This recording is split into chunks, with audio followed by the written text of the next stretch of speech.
It is July 19th, 2021. This is Roqe.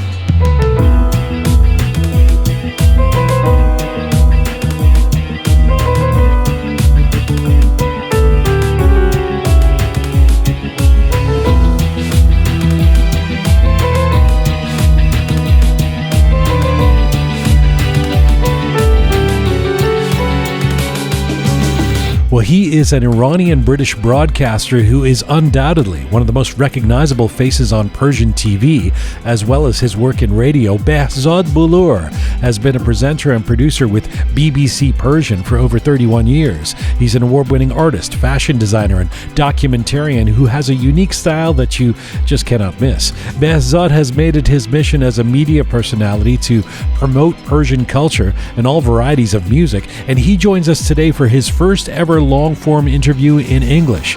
Behzad Bolour coming up from London. Plus, we have your letters of the week. This is Conversations from, to, and about the Iranian diaspora. I'm Jian Ghomeshi. This is Roqe.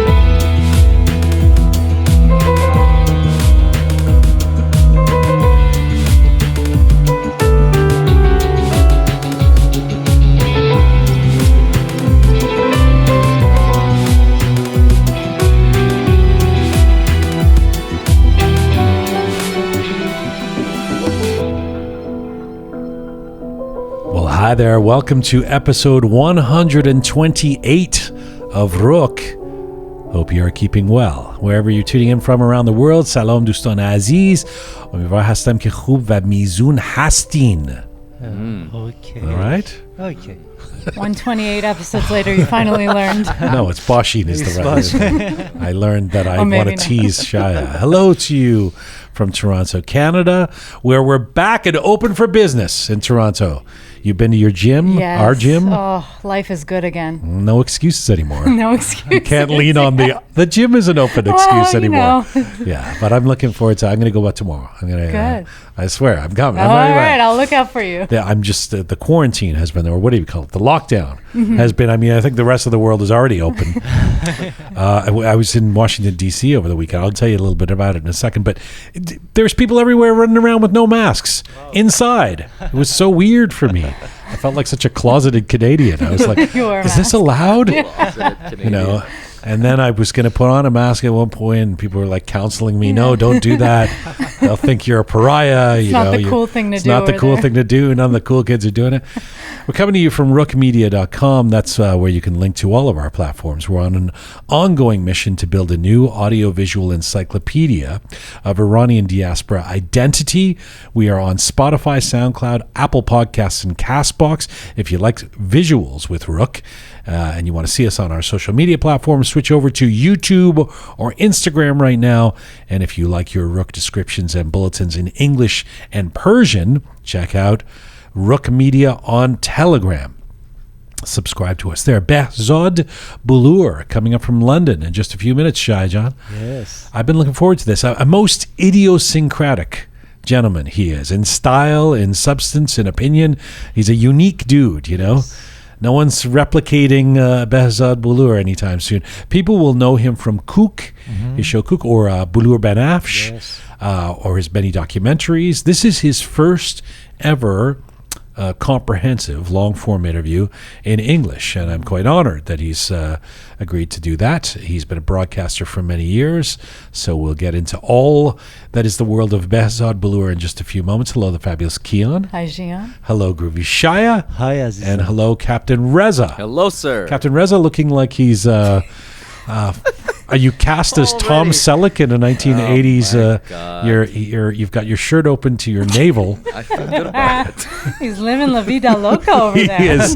There's somewhere between Ricky Martin and Burt Reynolds. Ricky Martin and Burt Reynolds. He's found a spot you need some chains, dude. You know, you can be a Persian player with that kind of... Are you trying to say I look like a 70s porn star? Is that what you're trying to say? didn't need to say that. I think it was clear that what I was saying. Both right. of them. They both look like the Bee Gees today with the open shirts. Settle and down. beards. That's a compliment.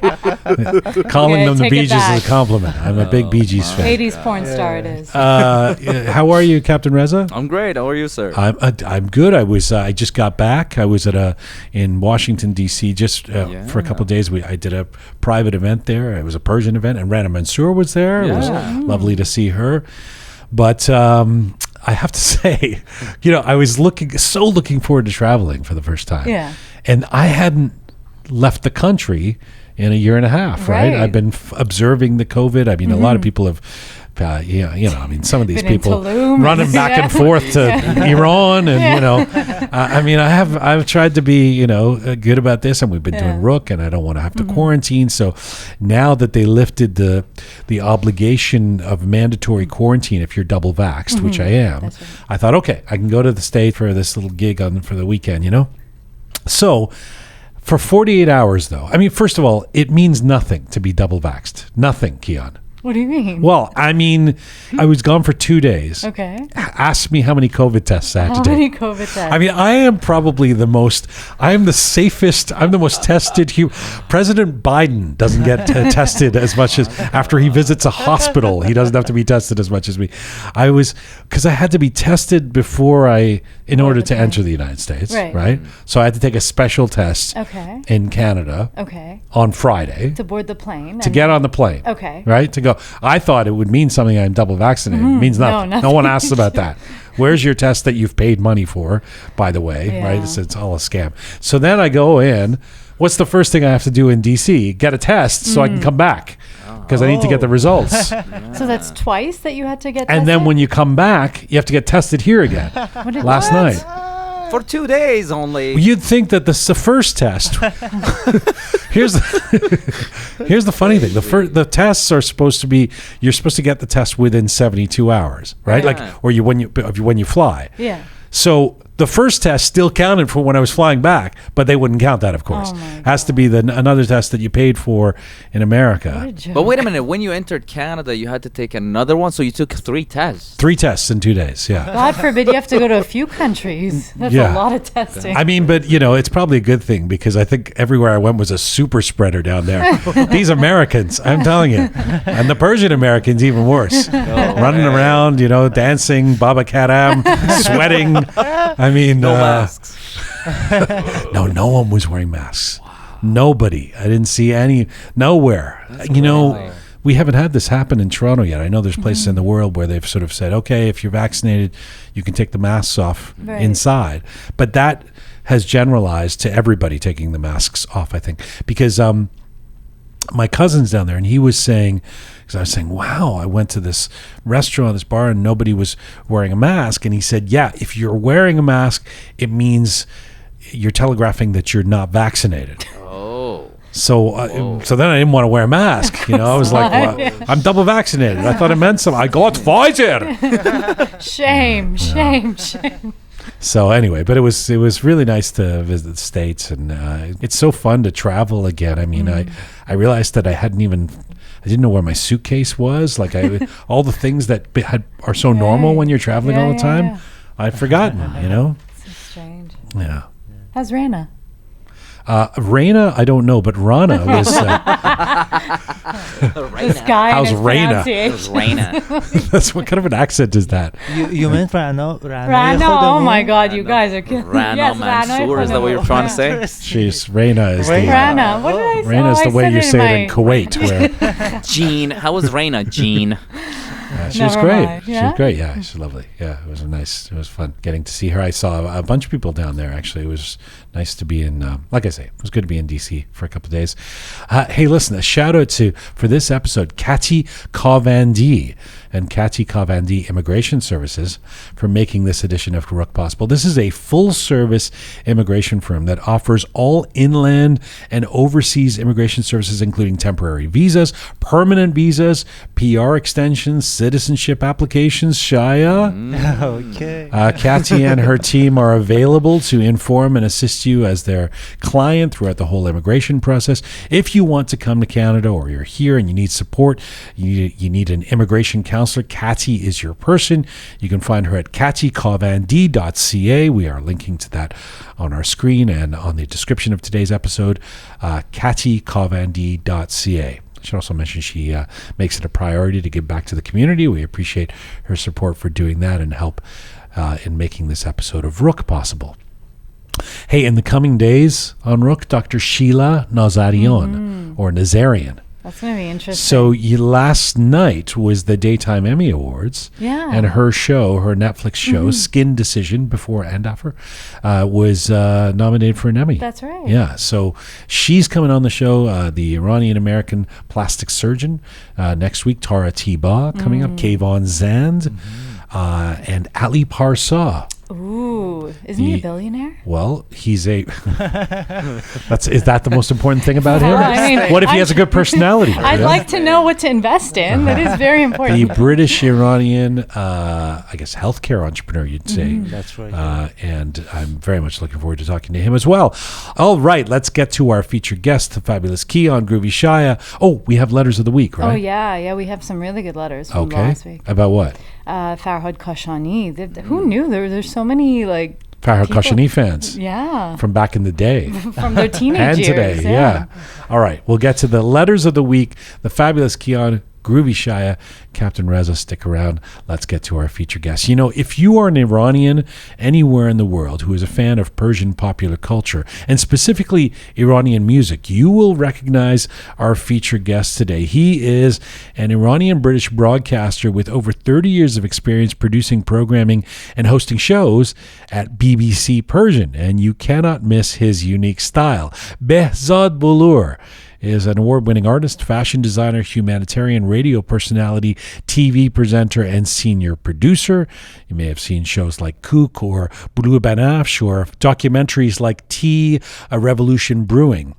Behzad was born in Tehran in 1965, left Iran at the age of 18 after the Iranian Revolution in search of a place to be the kind of artistic personality he has always been. He took interest in fashion, interior design, painting, and then also recorded a Persian classical album in 1990, which opened his way to BBC Persian Radio, where he started working as a presenter and producer of youth and music programs, and where he has remained in radio and TV at BBC for 3 decades.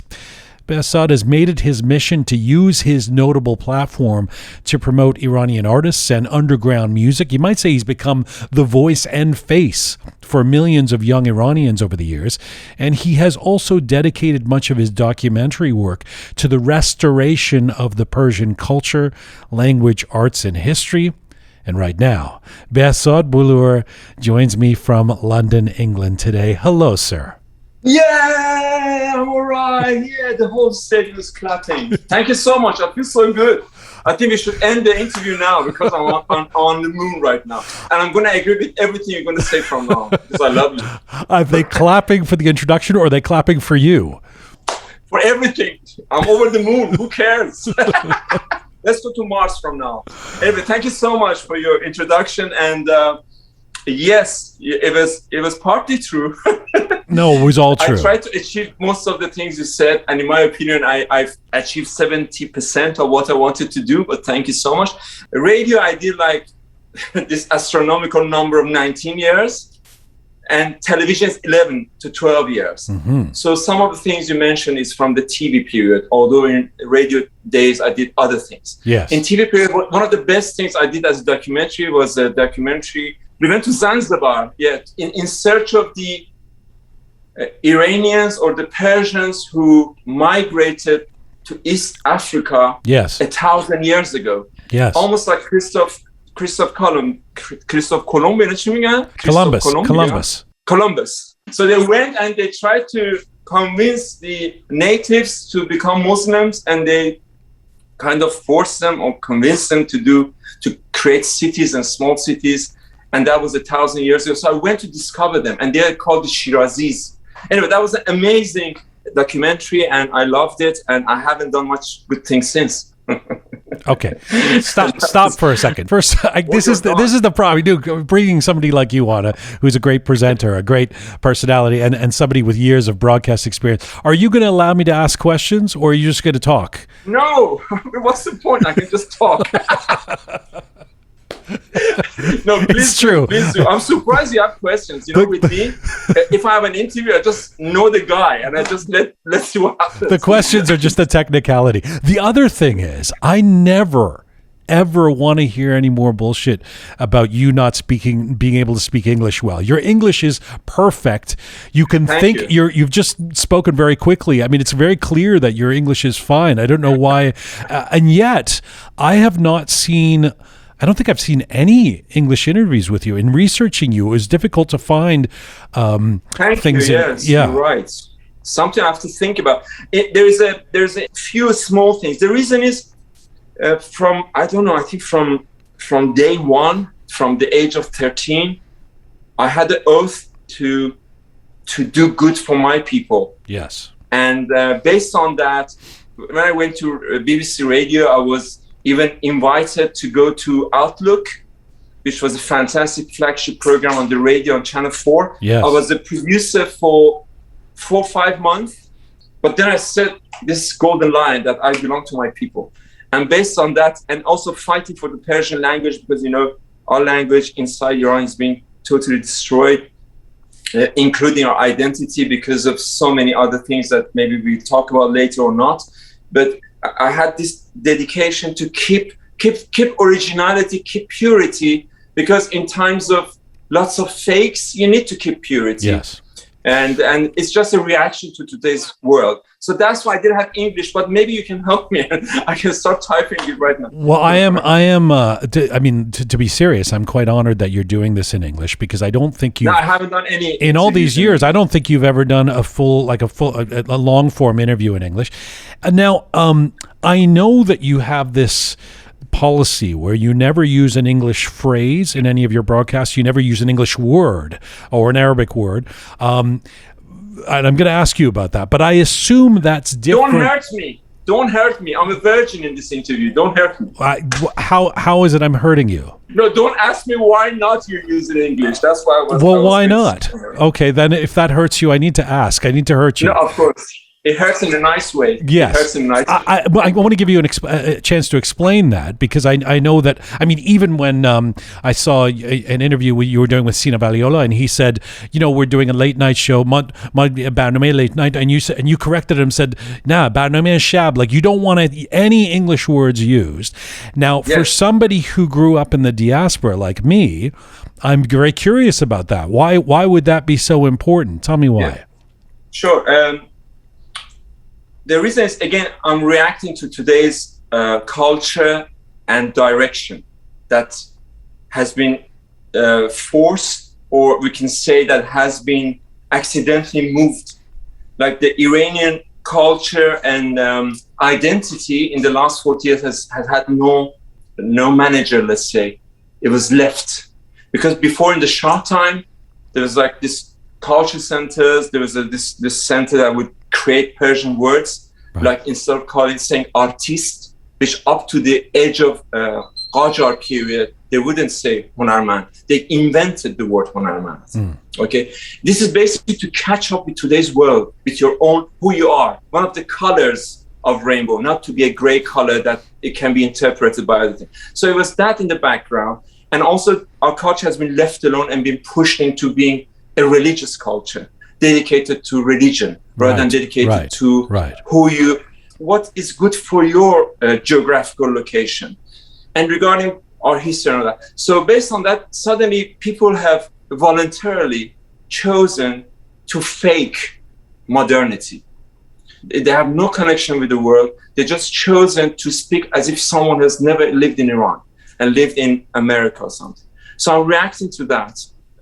When something is being rubbed off or being broken to pieces, I'm one of the people who want to just mention to people to be careful, hold on to the originality at this moment, because it's being faked and being destroyed in a way. So help me with this and teach me this, because I understand, for example, that the argument is that with the coming of Islam, the Arabic language became more intertwined with the Persian language, and that Yes. for the authenticity of the Persian language or the purity that you're talking about, you want to avoid Arabic words. No. Again, I'm very much reactionary to the time. Okay. You know, you cannot now talk about Arabic word. We have to first. It's like COVID. When Corona is attacking you, it's not the time to talk about influenza. It's we have to fight this kind of virus. But I guess where I was going with it was, what threat does if there's a Persian kid in LA who is speaking Farsi and using some English words, what's wrong with that? No, that's nothing wrong. Okay. I'm talking about Iranians inside Iran, in Tehran, in Qom, in Borazjan, in Mashhad.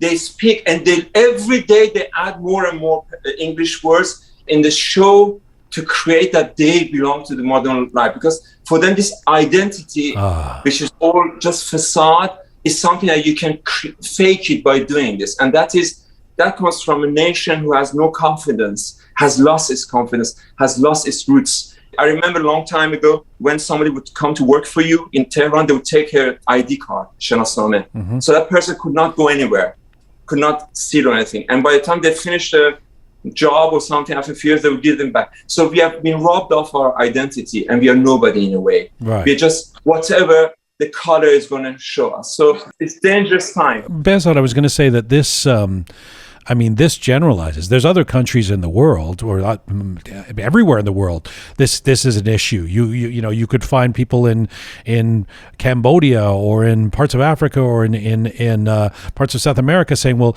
English is becoming too integrated into our language. Because English is the lingua franca of the world at this point. It's the language of the internet. It's the language of financial markets, etc.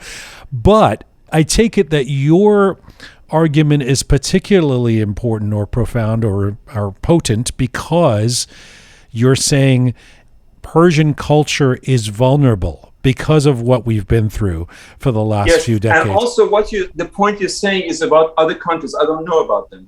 I don't know what they're going through, what is the social structure, how they're entangled with the modern life. But I know Japanese people have the whole line, but they refuse to use the word time instead, In Holland, they don't even use the word hotel. They use other things.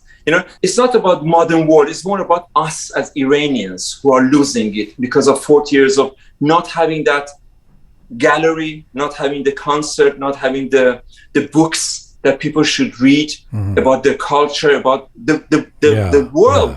They don't really know we don't know really what's going on in the world. So we try to fake it. We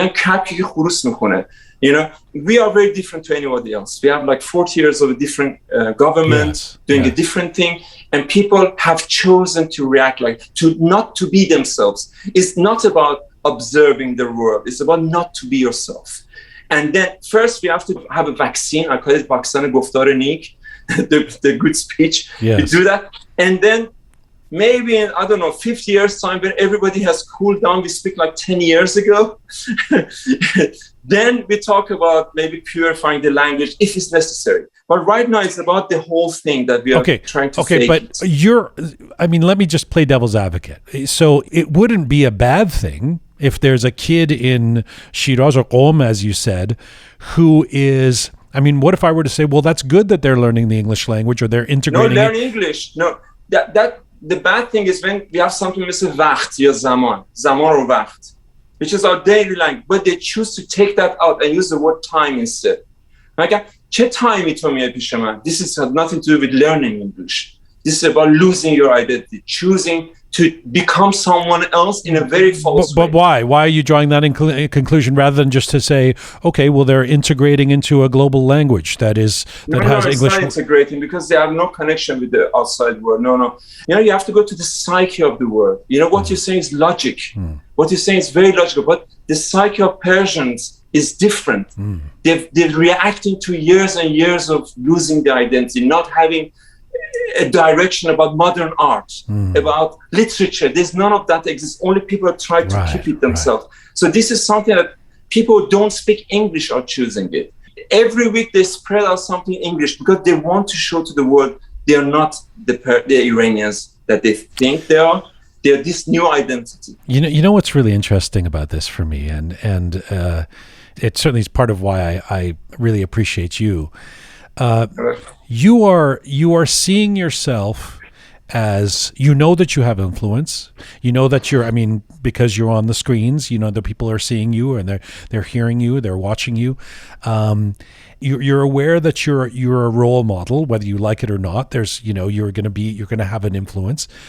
And the interesting part for me is, and I find this with Iranian broadcasters who are broadcasting who are outside of Iran. I mean, you've been in London for 4 decades, as we've just said, but you're cognizant of the fact that your audience is predominantly in Iran. And so you're sensitive to that. It's so interesting to me, because with millions of people outside of Iran right now, you still have to be very aware of who you're speaking to, and that those people are not Jian in Toronto and Reza in Berlin and Ferishte in Los Angeles, but that they're the kids or the people in Iran. And I always think that must be a little bit of a, if you'll excuse the colloquialism, a little bit of a mind fuck. You're in London, you're broadcasting, and you're around the world. I mean, you walk out and you go to Tesco or whatever. Sure. It's even more difficult than that, because we, as a BBC Persian, I realized that there are other countries who speak Persian language, and that is Afghanistan, Tajikistan, part of Uzbekistan, which once was there. And then something very interesting other than that happened, because when I went to BBC, I realized who we are. Before that, I was a kid from Tehran with big dreams about changing the world. Bring back Durud, bring back Sepas, bring back the glories in a positive way, not in a racist stuff, because my mind doesn't work like that. And in there, I realized a person in Afghanistan don't say you're in a hurry, they say you Howal Khata. We say al-an, that they don't understand. And also in Tajikistan, they have Russian words. And I realized how fantastic it is for me not to be affected, not to carry disease, not to have, herpes and give it to other people. And if other people have it, I don't want to catch it. I want to be just that person, and I die that way. I learned to speak a language that is clear for many people around the world, and maybe in different decades. So I believe I speak a very simple language, actually. And many words I don't know, I create a caricature of words that many times I don't know what I'm going to say in Persian, but I create the word. So I'm made of all this. So it's about originality and purity in a positive way, and also not to be affected by the trends of time. Like 20 years ago, all the middle class Persians would say rare. They would love to speak like American accent. Okay, and in those days they said, "What's the problem?" It was like a disease. And if you ask anybody why you speak like that, they said, "We always speak like that." And they were really surprised that we actually criticizing that. But that trend went away, and there was a reaction about creating a new Persian, like khafan, right, French, right. They were like unusual slangs, which were Persian slangs. How do you feel about that? Those colloquialisms? No, they are very interesting. When I look at the audience, Iranians in 1990s, 2000, 2010s. The mind has changed. So I'm a fourth dimensional Behzad, because I know the IQ of the people, the way they spoke, the way they were interested, the way they would absorb and analyze things in 1990s was very different to 2000 and 2010. From now on is completely different. I have to explain things 5 times. But how do you avoid becoming the old guy on his soapbox who's just scolding young people for very the way? Difficult. Yeah, I mean, very difficult. Let me say this. I'm this way about the English language. I've as a kid I would sleep with the dictionary next to my bed, and I've always been interested in words. So there's things that will really get under my skin when somebody says anyways, for example, to start a sentence instead of anyway. Yeah. They'll say, anyways, I got to go to the store. And you go, oh, no, it's not anyways. But my sister, who's a linguist, would say, settle down. language is fluid. It changes over time. That's what language does. And you can't be a headmaster who's going to dictate the way everybody's going to speak forever. I know what you're saying, yes. The language is fluid for a normal society. We are interesting. We are very similar to Ethiopians of 1970s. We are teared apart. I don't find example of Iran similar to any other examples in the world. We are a society teared apart with two different mindsets, two different groups. It's like Star Trek. There's this group outside which are entangled with the host country influence. The cultural edges has been moved or backwards or forwards, and the other group in Iran who are completely under the regime, and they're changing different. So we are very different, and I cannot accept the same change in language and culture that you see in America. That is a healthy country. That is, they're moving. Right. They have democracy. They have things. So we are very different, and because of that, we have to be very careful. We have to hold. You speak English. You speak proper English. I love that. Iranians in America speak Finglish. I don't care. I love it. I will speak Finglish to them. Uh-huh. A person in Iran who is from Arabic background, speak Arabic in your own home. Even use Arabic words in Persian. That's fantastic. You know, in my perfect world, we're going to learn Pahlavi language, which is the root of our Persian language. And in that root, all the nations in Iran, or people from Baluchistan, even in Azerbaijan, they're all from the root of the Pahlavi. So we all feel united, and everybody from Arab background, Baluch, they should learn their own mother language every week, just like other places in the world. So I'm not a nationalist, you know.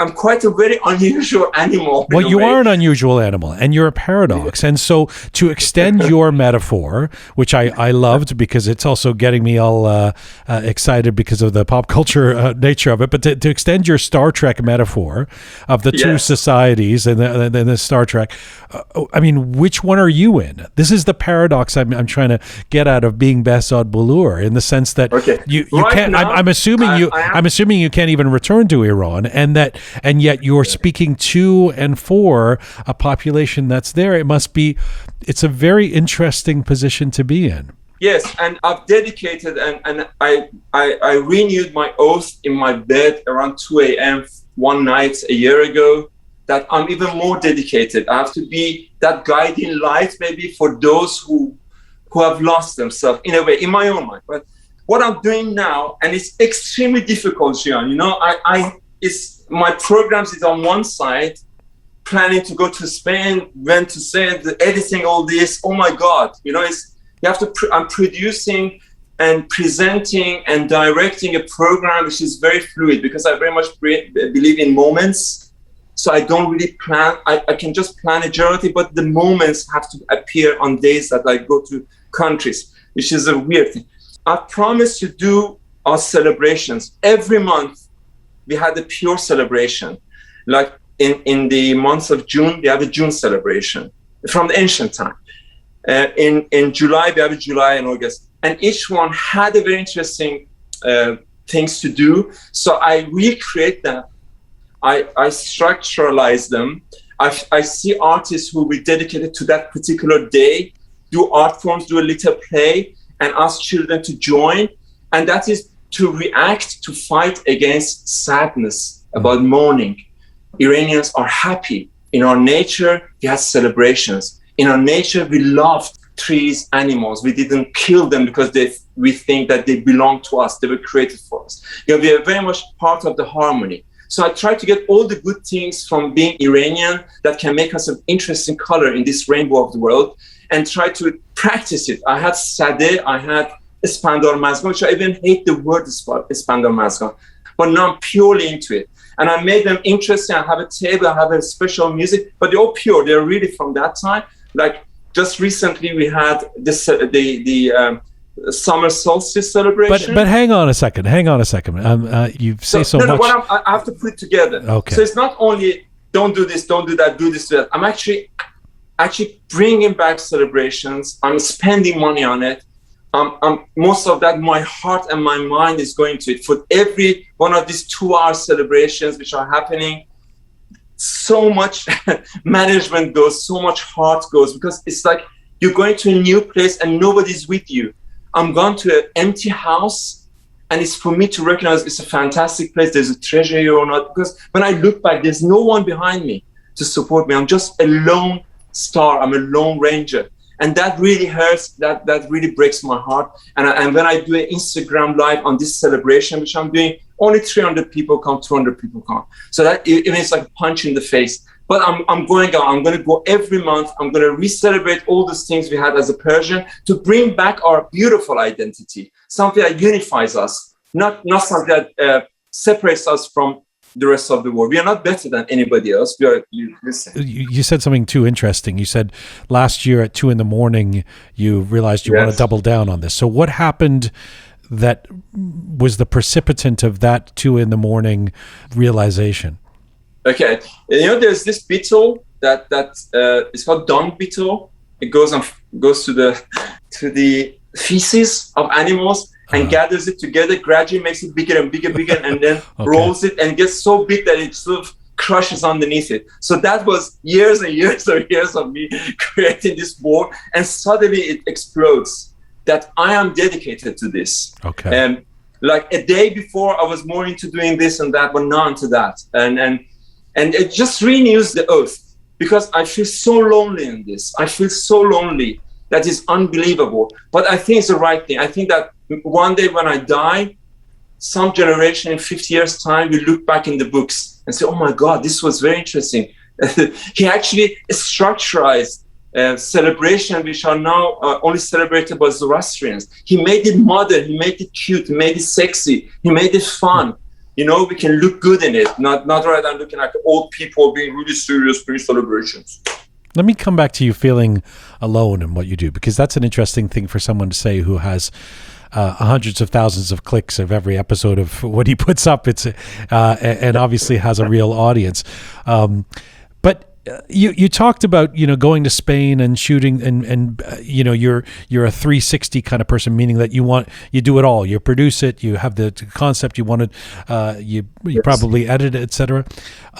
But in the moment, you like to be spontaneous, you've said. So, yes. Kambi Sosaini, when he was on this program, he and I were talking about being in broadcasting for years, and he and I are both the same in the sense that even if it seems like what we're doing is spontaneous, we plan out every single thing. We know exactly the roadmap of where we're going to go, even if we go into a situation where we're acting like we're improvisational or spontaneous. Do you ever use a script? Do you have a script when you're doing your visit to the Rumi sites in Turkey? Do you have a script you're working off, or are you just Behzad Bolour? Are you seemingly just talking to camera? First of all, I do envy you and Kambis, because I always dreamed of being the person who can write things down, because that gives you so much confidence. I mean, when you're on camera or on stage, I'm the only thing I have with me is fear and joy mixed together. Yeah, yin and yang. I live with both of these. Like the ancient Persian kings, they said, on their crowns, they had the 2 wings, because they believed that with 2 wings, you can fly. You always need this contradiction. So I sort of keep that Persian thing in me, and I envy you very much.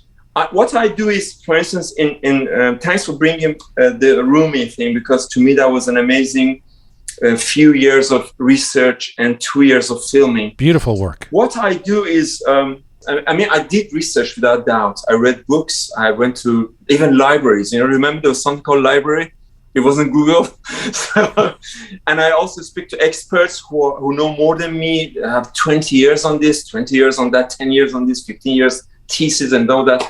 And I have that in my hand, and I write just one line, like one word, one this, that. When I went to Konya, I saw the tomb of Maulana, and I was in a hotel, which was a beautiful hotel called Hiç, nothing, taken from the word Hiç. And I saw the crown or something of the tomb, and I said, there's some message in this, and I have to discover this. There's something about this shape. And I started reading that night till 5 a.m. about different tomb shapes. And based on that, I realized this was made later than him. He never saw that. But it's not written anywhere, I feel about the builders who made this about 50 years later with the money from this guy who was fascinated why the lover wanted to impress her. So all this in my hand, when I said, this tomb is in turquoise color. When I say that, all these people are in my head. So the weight of the words to me are very important. And I learned that not only from learning, but I learned that also from singers like Haide, vocalists like Shahram Nazir, who does classical Persian, Mu'in, Dariush. For instance, Shahram Nazir says, "Yek shab atash dar nehistan mifuta." I've read that line 10 times. I didn't give a damn. What's that? But the way he says it, I'm really in it. When I'm talking to a flute player in Konya about sound of flute that sounds like a broken flute, my heart was pumping. It's all about moments. So it's all about moments. So you don't even you don't have when you sit down for an interview with, I mean, does this extend to interviews too? You're sitting there with Ebi and you don't know the roadmap of where you want to go in the interview. You just start talking. Yes. Because like scientists, they know there's a cell and they have to discover what's in it. For me, people are that. I sit down and I'm just looking at the way he's sitting, looking at his hair, looking at the person here. And I know about him anyway. I know 20, 30 years in the back of my head and I've forgotten about it. But then he has the interview, he has the questions. And it's all about moments. That in that moment, there's an interview which is different to any other moment. And I have to discover that. I agree. There's a slight difference. I think that the nuance is that, first of all, you do have to be researched, and you're clearly researched. So I'm not suggesting that you've got that part. I think the one difference, and my philosophy has always been, do as much research as you can, write it out, or have a clear sense of where you want to go, then throw it out. Again, I said I envy you. No, I envy you actually, because no. Because the reason you build that roadmap is fear, as you say. In my case, the fear that without the roadmap, I'll give up an opportunity with Ebi to not go to some place. I'll forget that, or I'll note that some interesting thing that I really want to get to in the interview. So I really want to think about where I'm going to go with this thing. Whereas you have the confidence to know that you're going to make something of it without having to do that. I would say that I envy you for having that kind of confidence. No, again, maybe some of my interviews don't have the substance, but they have the motion. Yes. And that is something I always doubt and fear. Sometimes much with that, which sometimes goes to there, but sometimes comes back. But when you look at the interviews, of course, you've seen. I mean, I watch TV all the time. Even the movies for me is like a structure of a new idea, how to structuralize a program. Even a fantastic way of American sitcoms are made, which are entangled with different stories and different lives. So I see that, and there are different styles, as you know, and you can get something different from a person, and that. For me, the moment of joy is that moment of discovery. Yes. There is an emotion and there is a sense in the tone of the voice that cannot compare to anything else. Even it's better than information. So that's why I'm kind of feeding on that kind of bacteria. I feed on that. It's always herpes and bacteria with you. There's always some metaphor to do with some bodily disease or something.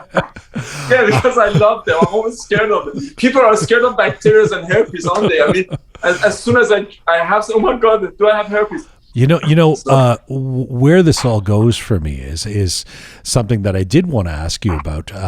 It's part of the roadmap that I had for you, which is that, I mean, you really do stand out. You stand out obviously as I think if you were just on the bus or the subway, you would stand out because you're such an interesting guy in terms of the way you acquit yourself and your appearance and the hat and but you're like an old British dandy. Do you know a modern old British dandy. A modern dandy. Yes. The tradition of dandyism. Yeah, of course. There was a fabulous British guy, he's now dead, that I interviewed once, named Sebastian Horsley, who wanted to bring back dandyism and he always wore a hat and these fabulous outfits, and but you have that, and you have this spontaneity, and it makes you stand out as a broadcaster. But I dare say it makes you really stand out as a broadcaster on the BBC and even BBC Persian, which tends to be people tend to be conservative. Yes, let's face it.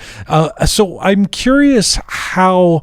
I mean, I guess at this point they would be cool with you. They'd know how good a broadcaster you are. But was that ever an issue with the network? Yes. Was it ever, hey, buddy, can you put on, some real clothes and stop with this spontaneity and all of that? I went to BBC in 1989 when my album came out. And it was interesting because going to BBC, you had all these rumors created by different dictatorships in Iran that BBC is this. And I remember when I went in to be interviewed, I was not looking anywhere. I was having my head down and don't want to speak to anybody, only Fat Tony who interviewed me, because otherwise I would be influenced. And anyway, and funny enough, when I started to work, I brought the idea of a naughty boy to BBC, because before, needless to say, BBC was fantastic. It was where you see genuine, literate people who were wise, who were knowledgeable about politics and world. They all look good with suits. I love suits. I'm a big pro tie. I have a metal tie, for instance. So I came from this background of fashion design influenced by Sasanian period, which is the Iranian Byzantine style. So I was very much trying to bring back Persian sense of dress code that has died out after Reza Shah's modernism. So I was full of this. So I went there to BBC, and I remember one of the fantastic poets, Mr. Kianush, and he was really upset. He said, "What are you doing? Why are you dressed like that?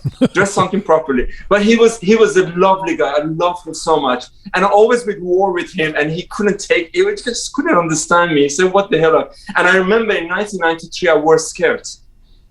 And basically because I wanted to reinvent Akamenian. I want to even go further back to the roots to bring back to that. The thing is, it took a long time for people to accept me, to realize that the person who looks like that is not out of being careless. Because there's a very fine edge between someone who doesn't care and someone who extremely cares, who is a man of details. I came from atoms up, not from, I don't know, from a big plastic bag going to an atom. So I had that in mind, and I proved it. The style of my work, the sensitivity, the attention I had. Gradually, they respected me. But then, during the TV time, was again the whole shit happened again. I remember even from British broadcasting that we had mentors and minders who show us how TV is, because we had no idea about TV. And I had my shirt was down to my belly button open and all that. I wanted to look, sexy like that. And they said, you cannot dress like this, dress like that. And I kind of accepted them, but at the same time, I wanted to be a naughty person. So then gradually I established myself. There is a danger, Jian, in our conservative world, that someone with the knowledge, someone who is activist, someone who's serious, looks boring, looks flat. The image of a macho man is still there for my sexuality as being serious. And because of that, I haven't been taken seriously many times. Many times. And it has hurt me so much. I haven't slept at nights. I was hurt. I was in tears even. Up to the age, just even very, very recently. So that had a cost. That had a massive cost for me to be what I am. And it's funny thing is to add to this, about 20 years ago, I came to America. I was questioned. Then funny enough, I went to Afghanistan and I was questioned. I realized I'm a saint and a Satan. Everywhere I go, people cannot take me out of the stage, or they doubt about what I look like. So has there ever been, in that delta between the fear and joy of Behzad Bolour, has there ever been, be honest, be Roqe Team, has there ever been a time where you just thought, fuck it, why don't I cut my hair? Why don't I put on a square-shouldered suit and play the game, because then I can be elevated. Then they'll send me to the Olympics to cover something or something like that. Then I won't be taking all this shit.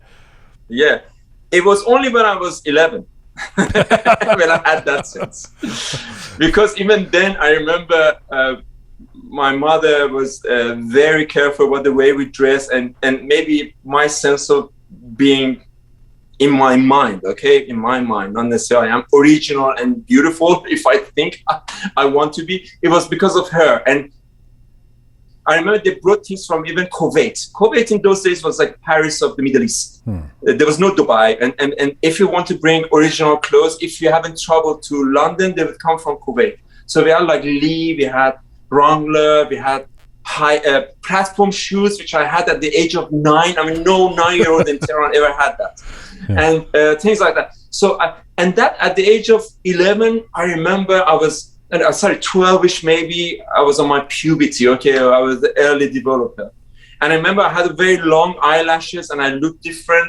And I was just about to cut my eyelashes. And my mother held my hand and said, no. So what you do? I said, I want to change. I don't want to look like this. And I want to just look like everybody else. Don't wear these trousers, which are flirt trousers. I don't want to wear it. And she said, no, you have to, you're good looking as you are and it shouldn't change. Because I had fear of this machoism around me. So that was the only time. And apart from that, even in the heart of Pakistan, when I was walking in a weird looking way, or when I interviewed Shahram Shahpare, and I had this crazy false prophet look about 10 years ago, because I just wanted that look.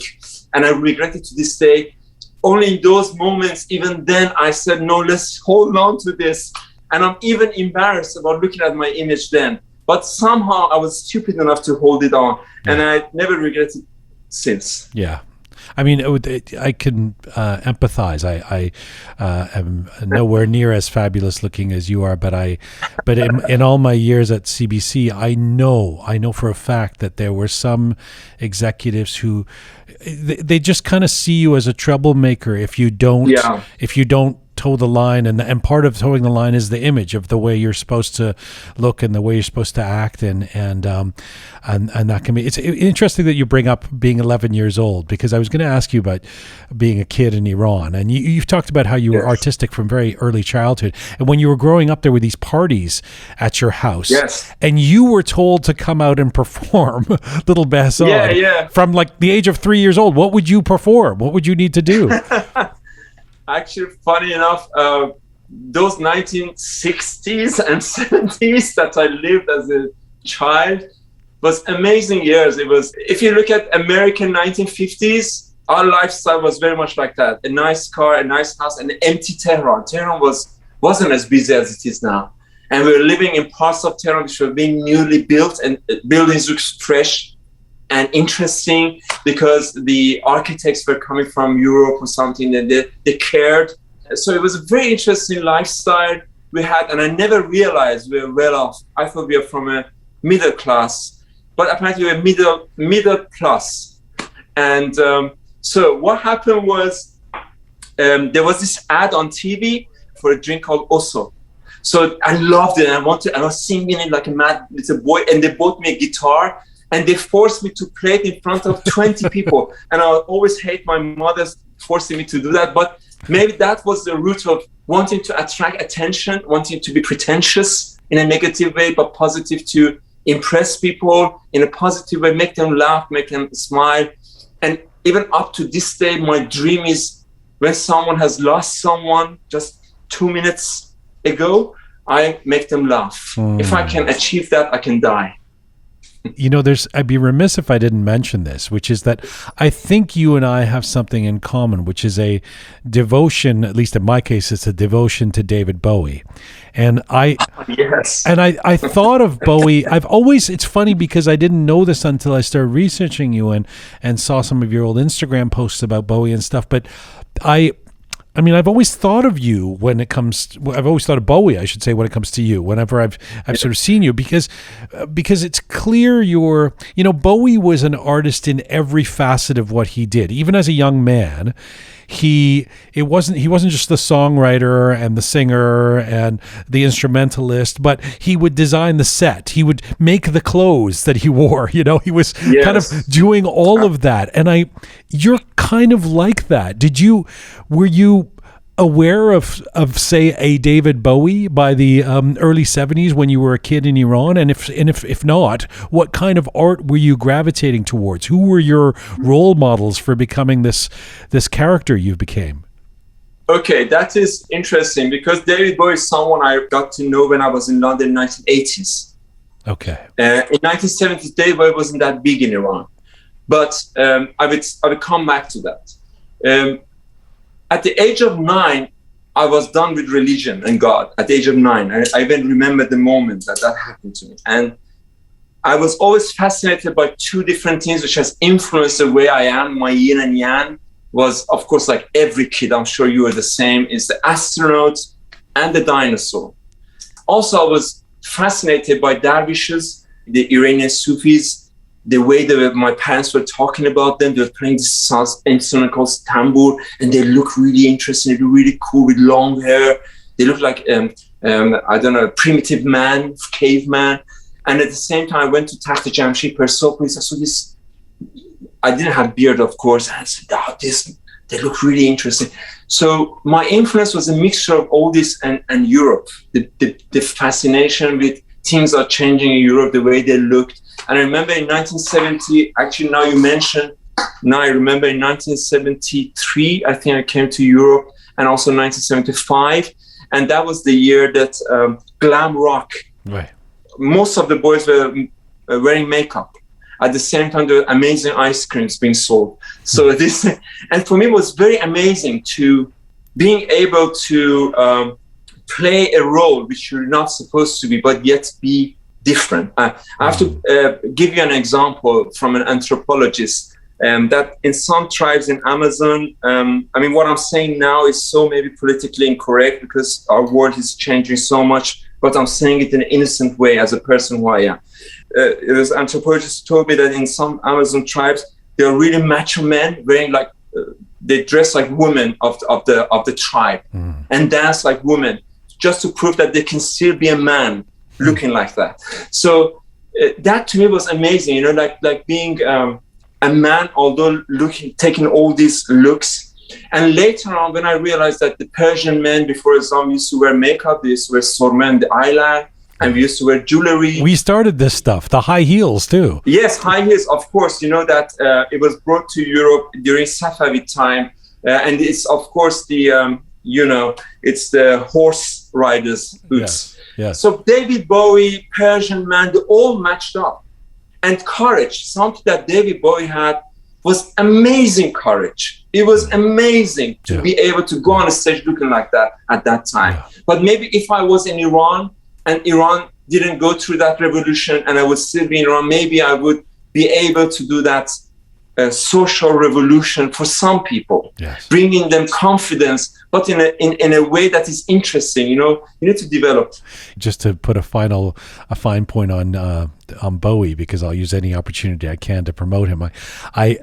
I really feel like the world, you reference the changes that are happening in the world in terms of social ideas and mores and sexuality and all of that. I feel like the world is just catching up to David Bowie. Not quite even there yet, but just catching David up to Bowie. Bowie was doing this 40 years ago, 30 years ago, you know. But you talked about how things might have been different if the revolution hadn't happened. And I wanted to ask you about that moment, because you seem like, Behzad, the quintessential kind of kid. You were 15 years old at the time, who would have had to have been deeply affected by this revolution and the changes of the very early 1980s. You were the antithesis of so much that Khomeini and the new regime represented. What was that period like for you, and was it clear for you immediately that you were going to need to get out of Iran? Yeah, what happened was when the revolution happened, I remember we loved getting out of school, and schools were getting closed because of saying Marg Ashra. It was very interesting, so we all joined it. I remember it was the autumn of 1978. And imagine, like a few years ago, I had done with God. Okay, I was just an atheist person. It was funny because the atmosphere of the revolution was so strong that I was saying, Ya Hussein. I even believed in Hussein as one of the martyrs. So I went through this amazing changes. It was unbelievable. But I loved it because it gave you so much power, as if you belonged to this massive group. When you went to the demonstration? Demonstrations, yes. When you say, you really feel like you're 1,000 people. It's an amazing feeling. So I felt that, and I joined that, and I even saw Khomeini in the moon, because, you know, you can imagine things. Right. And then when the revolution happened, I remember I had that 9-year-old in my head, back of my head, and this new Behzad is different. At the same time, a massive pro-Persian and that pride we had. So it was so much. And then what happened in April 1979, I was in a pizza shop called Che Guevara by Alborz School, which I used to go in mid-downtown Tehran. And they suddenly said, close the doors. And they sort of had all these blinds coming down. And I heard people shouting, smashing to the blinds. And so what happened? So there's Chomagdara, the hooligans, Islamic hooligans beating up the students because they are not agreeing with the revolution. And suddenly that triggered something in me. And then very soon I became lefty. And then very soon, like within a month, when I saw more people being hurt, I started who I am now. I grew a beard, had my oath about bringing back the purity and the pride of Iran that we have lost. Wow. And from that day, I said Durud instead of Salam and Sepas, and started speaking Persian in my own naive way. And I remember started reading books till God knows even now to find evidence, to find rules and regulations. You know, Jewish people back in early 20th century, they recreated Hebrew language. It didn't even exist. They recreated, they taught it to the children, and now there's a language of a nation. So that exists, and we exist, and I'm learning these things about how identity in today's world is so important. It's about being an addition to the world, not to be a slave to the world. Was it a consideration for you to stay in Iran, or was it clear? Yes. Was it what clear that you had to go? Absolutely. I became so strongly Persianized, you know. Even I had my hair long, and I remember the passers, the moral police were beating you if you had the hair just 5 centimeters long. I had the hair as long as this. I would have it in my shirt and button it up, and I don't know how I survived for 5 years with that kind of a hair. Okay, I don't know how. And I learned tambur, I learned setar. I wanted to become pure Persian. So then the war happened, and there was this extreme religious society. I don't know what's the word for it, but religious attitude in everyday life. And that to me was the end of it, because I didn't belong to that kind of society. And my father made a massive mistake. He said that if you cannot go to university, you don't do concours, which I don't know what's the word for it, like GSC or whatever, I will send you immediately to Europe. So I remember there was this GCSE, imagine, in Iran, and the first person who got up after 2 minutes gave a blank page to the minder. That was me, and I was so happy because in August I ran away from Iran that year, and it was since then I'm still traveling in time, traveling in horizontal lines and vertical lines of time and reality to build and purify and reinvent an Iranian as if that Iranian would live in 21st century. What was it like landing in London in 1983 as an 18-year-old? Was it, I mean, on the one sense, it must be bittersweet. You've had to flee this country, the very country that you're on a mission to preserve the culture of. Yes. And you're in this new place. You don't speak the language very well. On the other hand, it had to feel emancipating. I mean, there's no shortage of eyeshadow or long hair or high heels that you could wear once you get to London. So, and yet it's free to do. How do you now reflect on those years of the 1980s of coming to London as an artsy Persian kid? Okay, that was interesting. Thank you. And I came to London to go to America because for Iranians, America, we are the Mamal Amrikai. In America is the end. Yeah. Beyond that, you drop off the world because the world is flat. So the end is America. But somehow I went to the language school, and my brother was here, and I suddenly saw the punks in the street, and I was as if it's the end of the world. You know, I knew them from the videos, but to see a society that allows that, to me, was the most beautiful thing I ever saw in my life. And they were like people having coffee with the rat coming out of their shirt. I said, how free is that? How beautiful is this, that people, without hurting other people, can be who they are. And that for me was the positive. And the negative was the depressing city, because you had no friends, you had nothing, you didn't know the language, you were on your own, and nobody knew you, nobody cared about you.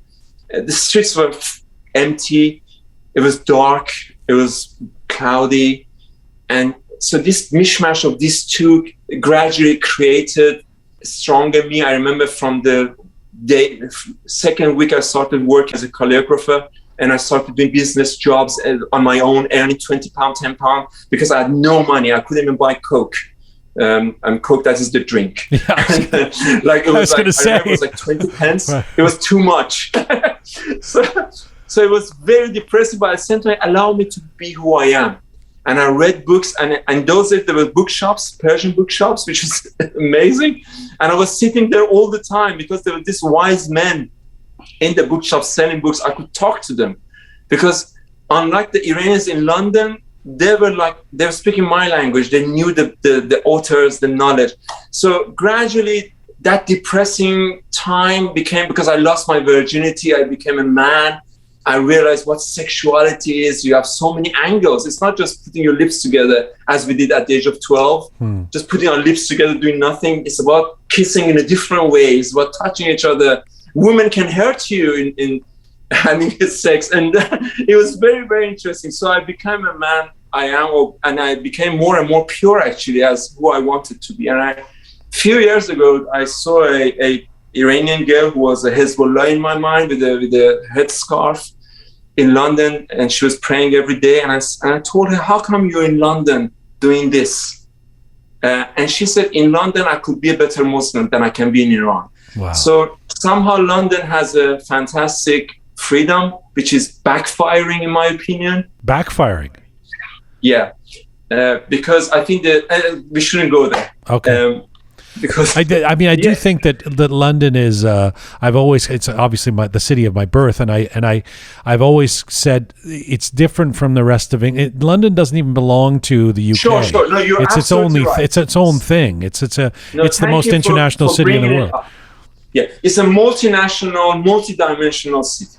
Yeah, which has changed since 2003, after the Iraq invasion by the Americans, and then the Syrian war, then the Afghan war. The structure of the London that I live in the edge of the poverty, in the edge of the middle class parts of the city, is totally changed. The whole Europe has changed as we know it. So that is a different story. But London did help me, and I read Sadegh Haddad books in London. I read about Mazdak, the reformists of the Zoroastrian faith back in Byzantine time. I read about money. I realized we have these messengers that I was looking for, and I found them in London, in the bookshops, Persian bookshops. So I owe a lot to London. You know, people looking at you today, and I know that there are Iranians around the world who would recognize you in a second if they saw you, or they know your name, or they're very familiar with all the work you've done over the years.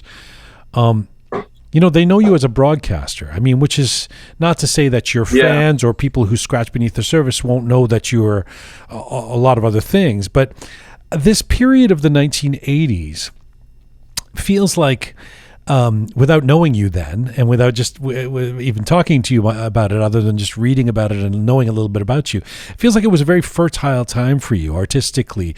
It's fashion designer, calligraphy, murals that you're painting, your interior design, and a musician too. And you make this classical record. And I wonder, this is kind of a twisted question, but you should appreciate that. Sure. If you knew in 1990, when you get that first gig at BBC Persian Radio, that you would end up being at BBC, being a broadcaster for the next 31 years, would you still have wanted to do it, in the sense that you can't be all of those things if you're also focusing on being a great broadcaster and putting the kind of effort you've put into doing regular programs for 30 years, I'm wondering if you would look at it from the standpoint of the 28-year-old, or the 25-year-old Behzad, and go, actually, that's going to be too confining for me for the next 30 years. Sure, yeah, it's interesting what you're saying, because back in 1980s, everything I did it right to the end. It wasn't like a confused person, no, not at all. The fashion design I lived with it for 6 years, and I was exporting to Japan. I remember Jean-Paul Gaultier came to my little store. I had a store which looked like shit. And he said he wants to buy the idea of my jeans, and I didn't sell it to him. And my jeans was selling like £200. It's not a joke in 1980s. It's a lot of money. It's like paying £4,000 now. I remember bands, funny enough, David Bowie band, the drummer bought from me for his gig in Manchester in those days. And I remember Tip Howe was buying it, This Way Up, Culture Club, one of the artists were hanging out together. And imagine, I was only like 23 at the time. And at the same time, I was very well known in Iranian layer of society in London, because I was the one who was in every function you can imagine.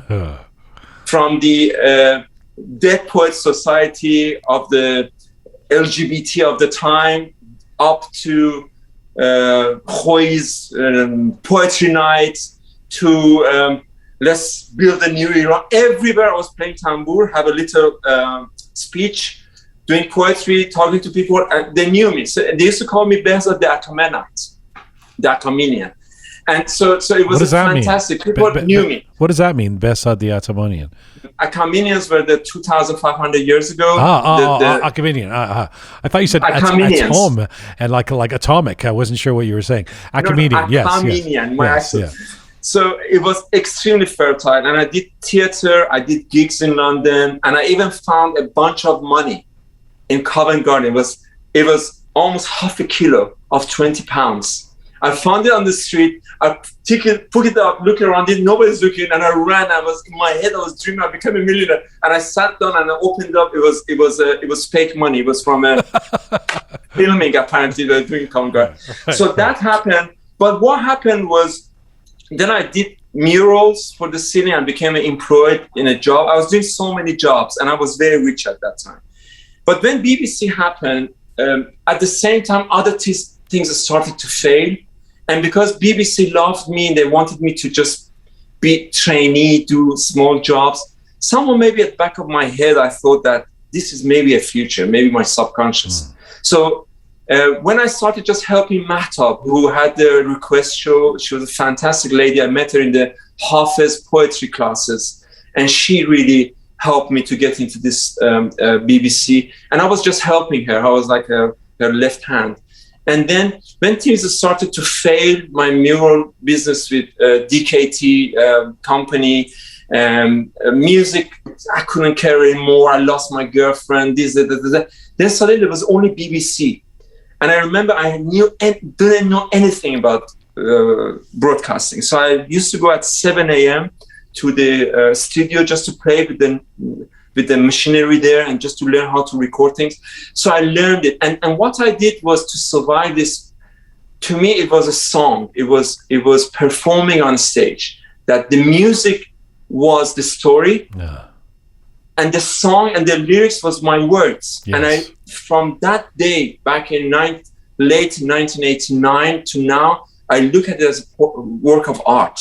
I'm just doing songs. I'm doing murals. Yes. I'm doing fashion design. I'm doing a little play, but they just have this unified form of a video program. But to me, really is that. My inspirations are so many directors, and I even get inspiration from a comic book, the way the colors are working. So it's in a right way. Yes. I hear you so much, and I hear how you can, because I've lived it. I feel the same thing. At the same time, especially when you're doing interviews. It's a Yes. it's a difficult line to walk, because when you're a performer. I mean, you are an artist, you are a performer, and you're a good performer. So, but when you're doing an interview, the interview should be about the subject, not about you necessarily. And I was looking. Hopefully it is about them. I was researching you and going back to some of your old Masalan Kook, some of the shows you've done, and you're interviewing like Irfan or something, and I look at the comments, and half the comments are about you. I really like this guy. I like the interviewer. I like his hat. I like this, and I'm thinking, well, the only problem with this is supposed to be about the other guy, so that is my weakness. Well, I mean, how have you tried to walk that line over the years? I tell you, yes. I mean, you have to look at, for instance, other interviews like Shahram Khashani's interview, or even Ebi. They're different styles. The thing is, when I look at the uncut version of my interview, then you see different words. I'm talking and talking and talking and talking, and they're talking. I cut off everything, and it's only a few words from me. How did it go? This is the word you see on the screen, but it's really much more. I build them up. I actually even correct their lines. Many times they're dropping lots of English words which only belongs to a LA lifestyle. Many times they're dropping words which belongs to a Swedish lifestyle. They're dropping words that belongs to Kabul. I keep correcting them, creating a unified language, unified expression, and also what I do, which I think I'm very good at, is make them honest. I make them who they are, in my opinion, and I think they actually agree on that most of the time. And also when I ask them to do a live performance, we work on that. Many of these artists don't have bands. We actually, with the help of studios, we bring a band together, write down the notes. We actually spend money to make them like that, and they sing it as if the same night they created that song. Because I just quickly say that Iranian music is from a third up country. So we are like a hurt world, hurt people. But what I try to do is to be dedicated to the way of BBC that started in 1943. They sent a person to Iran villages and Iran streets with a gramophone to record pure songs from the streets, from the cabarets, from performances, and brought it as an archive, which we have. So I'm continuing that line of bringing the honesty, helping the music. We are like the Ministry of Culture, in my opinion. So that person, although maybe the interview, they look at me, but that interview, that word program is about that person very much. But people maybe don't realize it, because it's about the night that that person bought that song or made it, that joy. Doing it live is very rare. They're all done live. And they even have a chance to go and correct their voice later. We even make that provide for them. Beatles went to BBC and played live. I'm trying to be I want Iranians to have exactly the same facility. When did that? I was going to ask you about that, because you and I know I can't keep you here forever. You've been so generous with your time. I've just got a couple more questions I love it. ask you about music.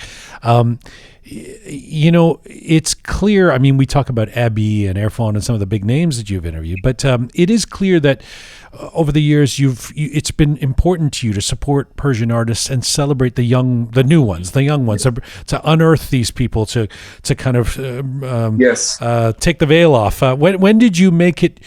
When did you make it your mission to want to promote young Iranian musicians and artists? When did that click in you? Yeah, that started in my room in Tehran when I played the sitar, and I played it for Jalal Zulfun, the master, and he said, I like it. But nobody else heard that song, only him. So I always wanted that boy or a girl in the bedroom, lonely, doing something amazing, but they don't even know how to give it to TVs or the radios. How would I do that? I never knew. Even now, I cannot help them. They say, how can we send us? I don't know, don't ask me. So that started then. And from the day one, when I received a letter from Mashhad from a girl, after I gave an interview about my album back in 1989, 2 weeks later, a girl sent me a letter talking about her heart, about that she liked my music. And I said, oh my God, I have a mission. And from that day, I didn't have a chance to go to there, but by 1995, when I became a producer, they gave me the chance. everywhere I traveled, I went to the homes of people. I said, oh my God, you play the sitar in a funny way. Let's record that. You express loving someone in a way I've never heard before. And it's so simple way. Let's hear that.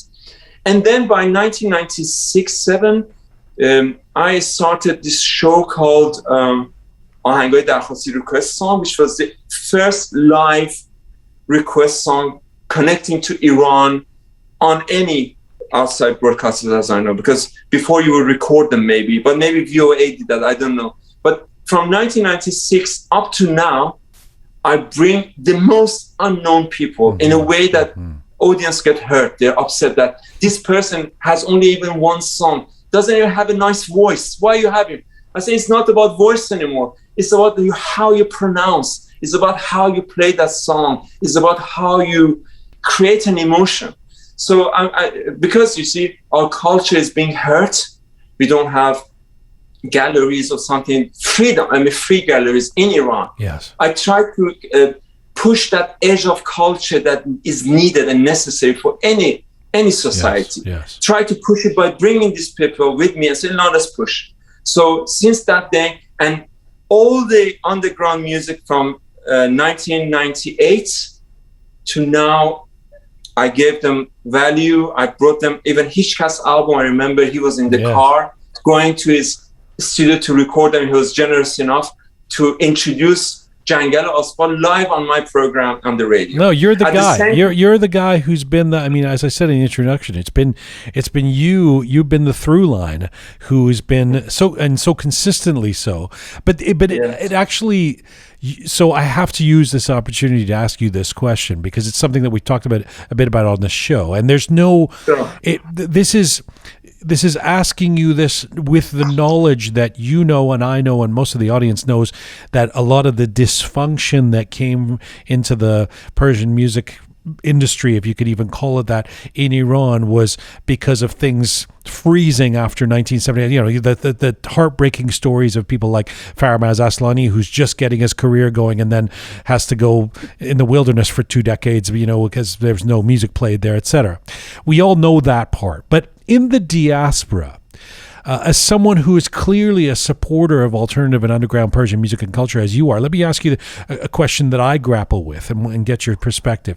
Why is, this is a value judgment, but let me have it. Yeah. Why is so much of the Iranian music, pop music, that has been made outside of Iran over the last 3 decades or so unimaginative?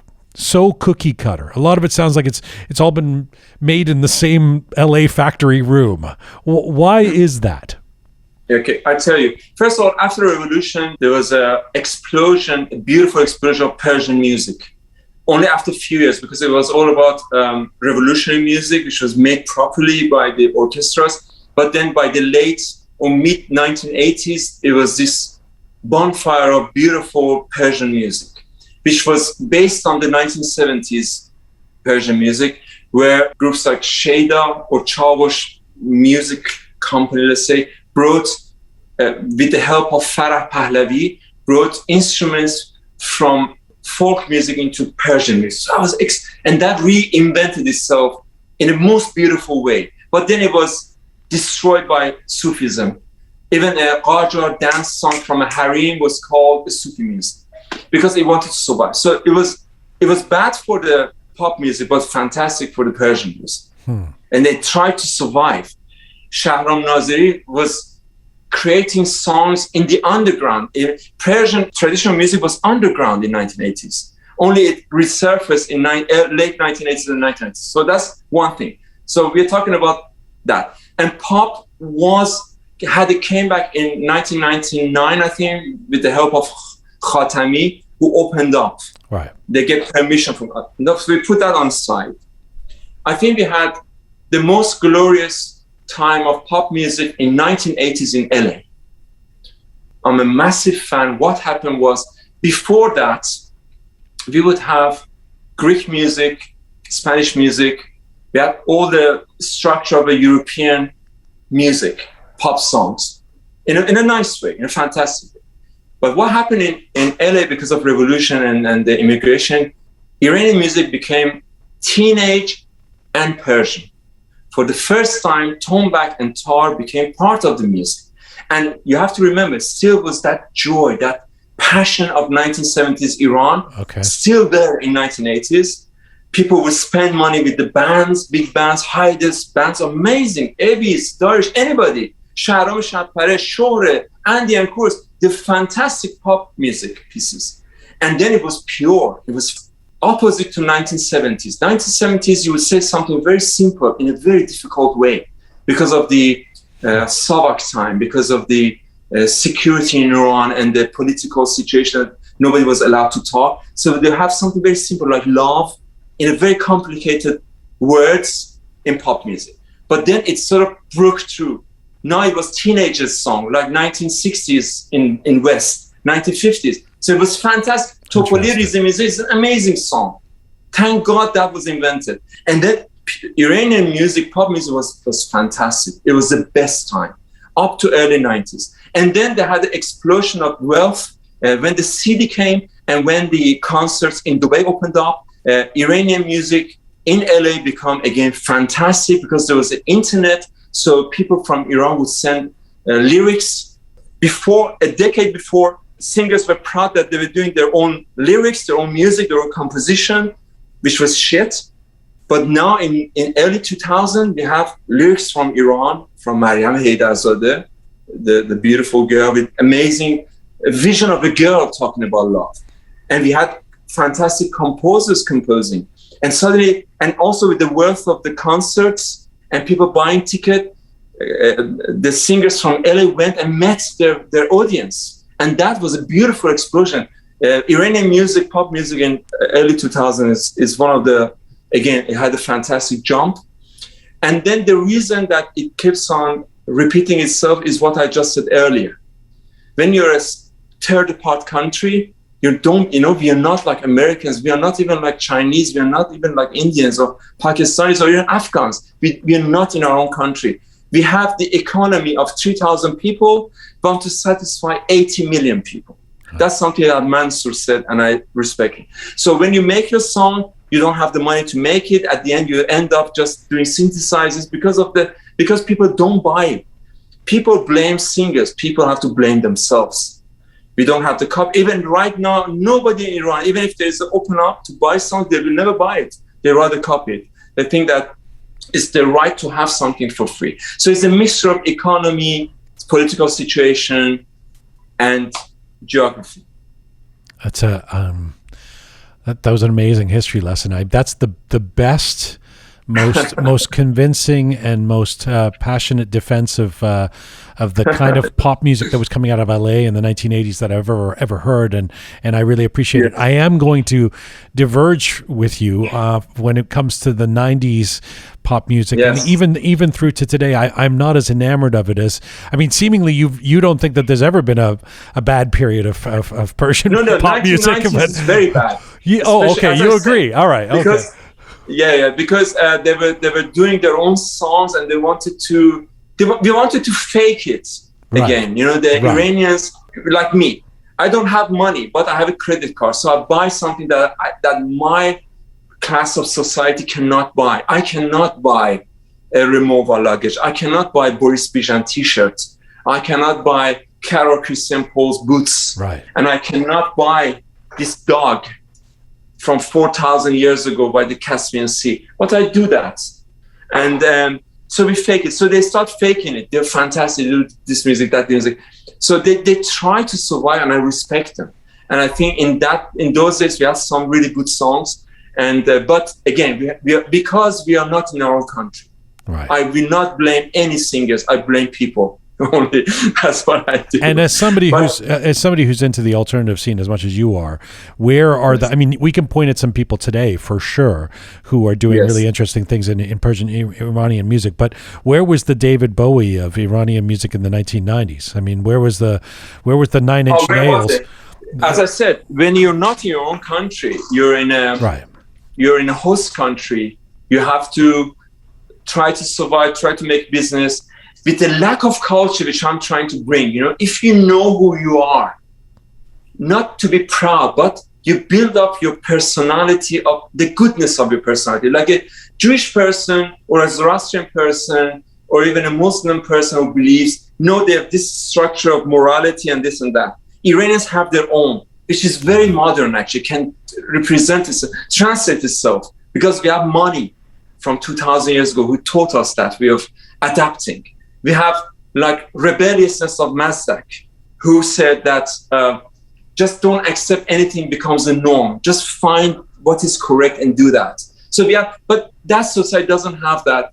It comes from a culture which has been hurt and has lost its identity at the same time in a foreign country. So just try to survive. I'm surprised they even sing in Persian. They shouldn't have.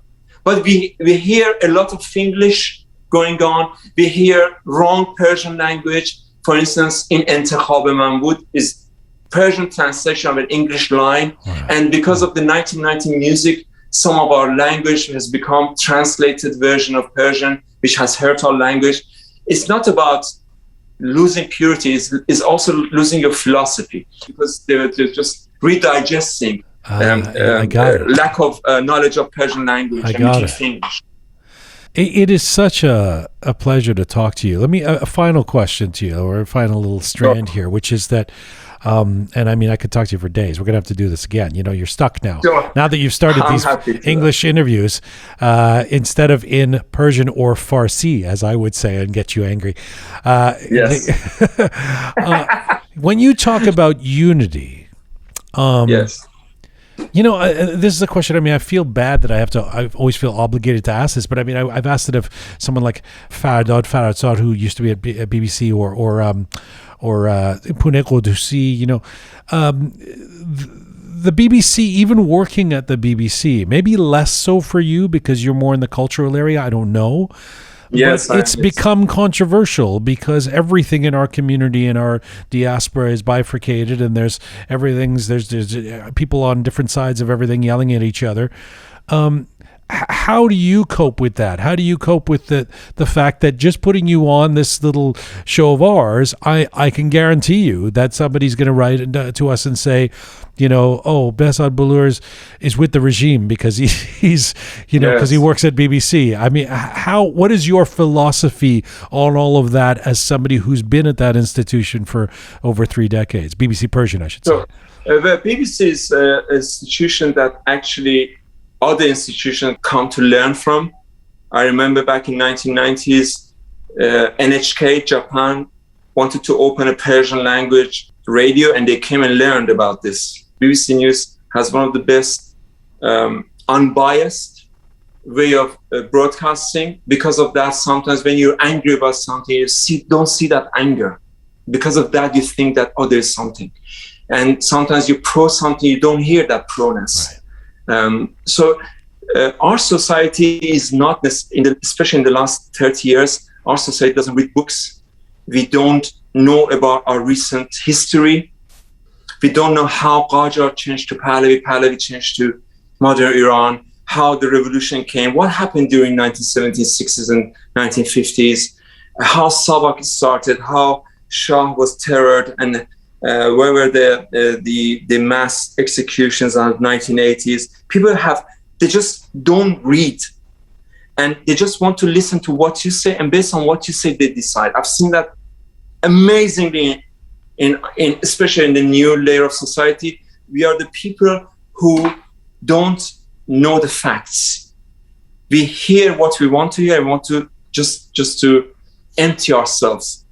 In Instagram, which to me is a massive university of anthropology, these kids come and they don't want to be bothered to go and learn.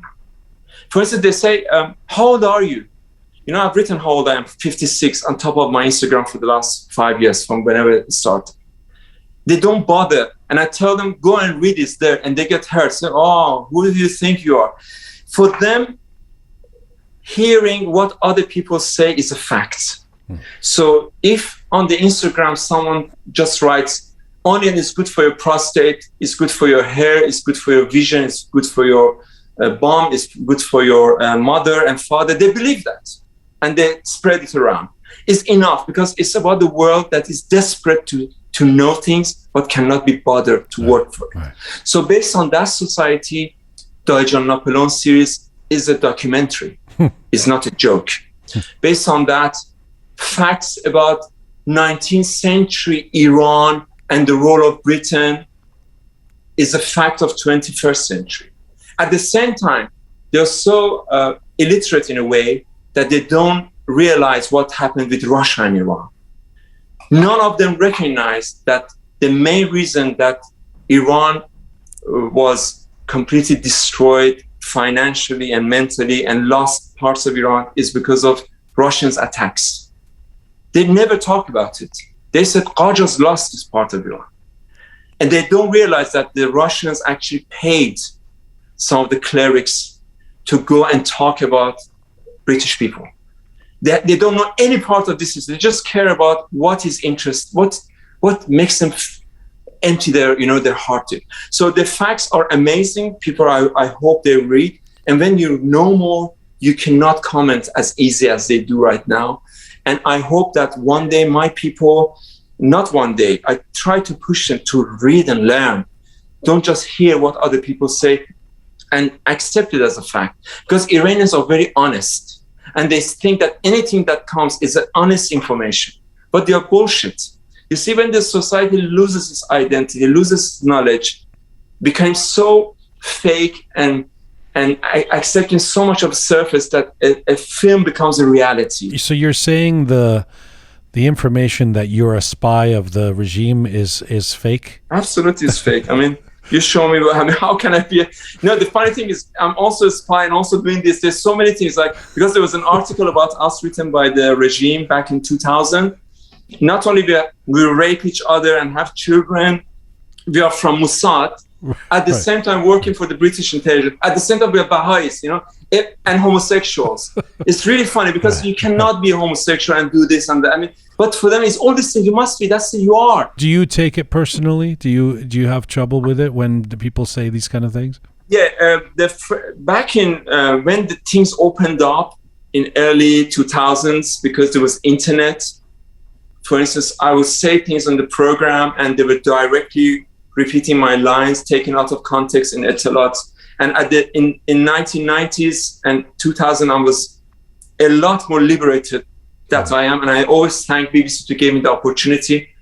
I had songs with swear words in it. I would talk to people about everything they wanted to talk, not because we just wanted to be interesting, because that was the moment they were breaking the boundaries, because the regime at the time, at this time in Iran, wanted to cut away inside from outside, andaruni from biruni, and based on that you rule people, you control the sexuality. So for me, it was an explosion of being honest about sexuality, show what's happening under the layer of society. So all of that was happening, and I would say things, so they would put it up, take it out of context and print it. Right. And I was so scared, I was so hurt. I remember I went home and closed the doors and didn't go to BBC because I thought they would sack me. But interesting enough, they were extremely helpful. They were really understanding, and they were much more experienced than I am. So at the beginning, it was really hurtful, scary, but now it just comes and goes. There's on Wikipedia, there are different ones. There's about me doing so many things, and people don't take me seriously, so I'm always upset. Now I'm different. I'm 56. I'm much more mature and have confidence. And I've gone through so many things, because if you get knifed once or twice, you get scared, you get hurt, but then gradually you become brave and you hurt the other person. So it's that. And what's the craziest thing they've said about you? Maybe the craziest thing somebody told me directly was in Harrods, which I never forget. There was a family who were like covered, and they saw me in Harrods and said, "Let's take a picture," but as if like you're like an animal from circus. I said, I was thinking, like, "Look, you took a picture with this idiot." And I said, "Okay, thank you." I said, "You know why we took a picture of you?" I said, "Why?" I said, "Because you look you're such a mishmash of things. You're such a, I don't know how you translate ajab baja." And that was so funny, the way they see me, and that hurt me as well. But then I realized that's how people see me, because Iranians are not me and you. there are still some people who voted positively. They're happy with the regime. They actually have benefited from Iran's government, and they are part of Iran. We are part of Iran. Right. We are living all together with different time zones, with different realities, and it's getting more and more separated. But that's the reality of my country. I went to Sweden. I just say that the last word. I sat down with the Iranian taxi driver, and we talking something. And said, my son goes to the same school that the Prime Minister's boy goes. And I suddenly realized, oh my God, countries in the West, they're so unified in their culture and the spread of wealth and the opportunity that this taxi driver, who was a revolutionary apparently, he was a nice guy, he was maybe an architect, has the same opportunity. His son has the same opportunity as someone in the government. And that's something I haven't seen in my country for decades and decades and decades. And we did the revolution because of that, to break that. But hopefully sometime in the future, when we learn, read more books, became more Iranian of the 21st century, find out who we are again and see how beautiful can we be, rather than be the mishmash of ajab bajab people, then that may be happen. Where do you think you're? I mean, let's say you're halfway through your journey. You're in your 50s. What do you think your next act is going to be? What do you want to explore next? Do you think you'll be at the BBC for another 30 years? No, not that I want to not to be there, but I will be maybe left with not much choice because I have to grow, and BBC is a fantastic ground to let you be who you are, but that's not enough. I have to just move. I'm like an octopus. I've grown other hands. And you know that if mammals die, the octopuses will take over the world. And some of them can fly by creating methane gas in their head so they can float. So I've become an octopus. And what I see in the next 30 years, because I think I die at the age of 85, is totally dedicated to recreating Iranian identity in a pretty way, to cut away and clear off nationalism, racism out of it, and all the purity and niceness of it, reinvent it, spread it back again to the society, and then fake my own death to see how people think about me. And then you find me in some house somewhere in an island in Mediterranean, died for 20 years and nobody even found me. So that's my future. But I'm totally dedicated, and I hope that I can get the finance that I need so I don't have to work anywhere, but work dedicated only to our culture, to recreate and reinvent it. And that's what I want to do. Otherwise, because I need the money to do that, I still have to work. So it could be BBC or somewhere else. And based on better money and also better value that they give me, not only money, because all my life I just spend rather than earn. So it's about how much they value you. Listen, if you know that you're gonna live until 85, only 85, then yes. I guess you have to fake your death at age 84, or are you faking the death at 85 and we don't know how long? No, I'm going to fake my death around 83, and I've written 4 stories, which is I'm going to publish them in Behzad Graph. That it's how it's going to be, how I'm going to actually, it's quite a interesting way of faking my death, because they're going to bury me in London in an ancient style, which I'm going to be covered with the red ochre earth, and we'll be put in a vase like the ancient Persians. But then it's quite interesting. But I already have contacted a Polish hyper-realist statue maker. I've already started it. Wait, the mechanics of this are tripping me up. So if they bury you, how are you going to escape and be on an island? That's it.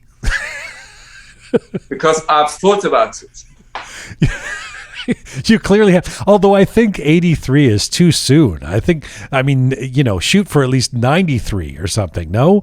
Once I do the test that they ask you all these silly questions about how many times you masturbate or how many times you did it, drink, walk, and then and it came out as you you will die at the age of 85. It was so funny. And you took that to the bank to get Kabul Kardi, huh? That's it. You're like the people on Instagram who believe that you're asking you your age. You're willing to believe that? Come on. I think we should make it 95 and fake the death at 93. It'll be that much more dramatic as a 93-year-old. Sure, yeah. I mean, that would be interesting, and because I have to somehow make money in that period of time. But I started the fake of it, and it's going to be very interesting. It's already interesting. It's not going to be interesting. It's already interesting. Behzad Bolour, I love you. I thank you so much for taking the time, and I can't wait to do it in person, brother. Yeah, me too. I hope I come to Toronto. I had this plan of coming and doing something about Toronto. Which you are from there, yeah? Yes. You're there, yes? I'm here right now. And definitely we'll meet up. We want to hang out and speak English. You're going to improve my English. And we're going to talk and we're going to walk. Thank you so much for giving me this opportunity and making me rock with a Q. That's right. I'll see you soon. Thank you. Thank you very much. Goodbye. Can we say Khodafis or do I say something else? I say Durud. I say No, Sepas. say Khodafis, but I say Bedrud. Bedrud. Since 1981, I say Bedrud. Bedrud. See you, Bedrud. Thank you. Bye-bye. Behzad Bolour, an award-winning artist, fashion designer, radio personality, TV presenter, senior producer. He can currently be found at BBC Persian television. We reached Behzad Bolour in London, England today.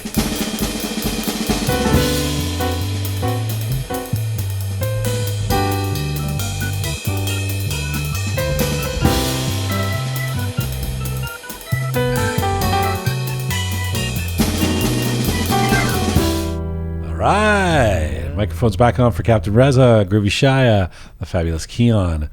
Behzad Bolour has exited the digital building. That was fun. Oh, big time. Yes. Yeah, I really enjoyed. What a personality. Oh. He's definitely I think I said idiosyncratic was the word I used earlier in the show before I interviewed him, and that was borne out. He's a unique dude. Oh, yeah. He's got his own way of doing things. Actually, I'm fascinated by his explanation about the short history of music after revolution. Yeah. I'm fascinated. What did you find fascinating about that? The thing that he said, I think it's really true, that Persian traditional music was kind of underground music before revolution. Like Shahram Nazeri played kind of underground music, and after revolution it got to... That is interesting. Yeah, it's really interesting. Yeah.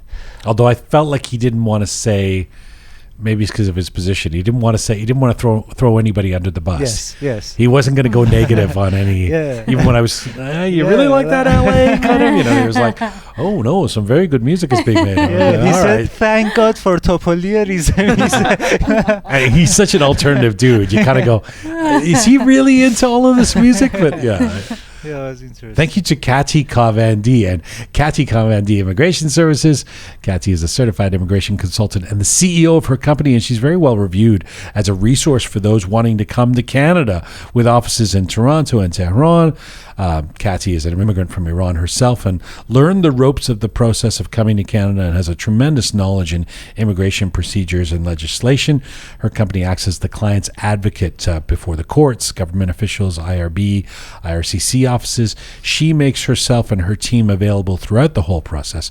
And of course, she does this in Persian and English. If you want to come to Canada, if you're involved in any part of the immigration process, katikavandi.ca. katikavandi.ca. Hey, it's Monday. What does that mean? Well, I'll tell you what it means. It's time for Letters of the Week.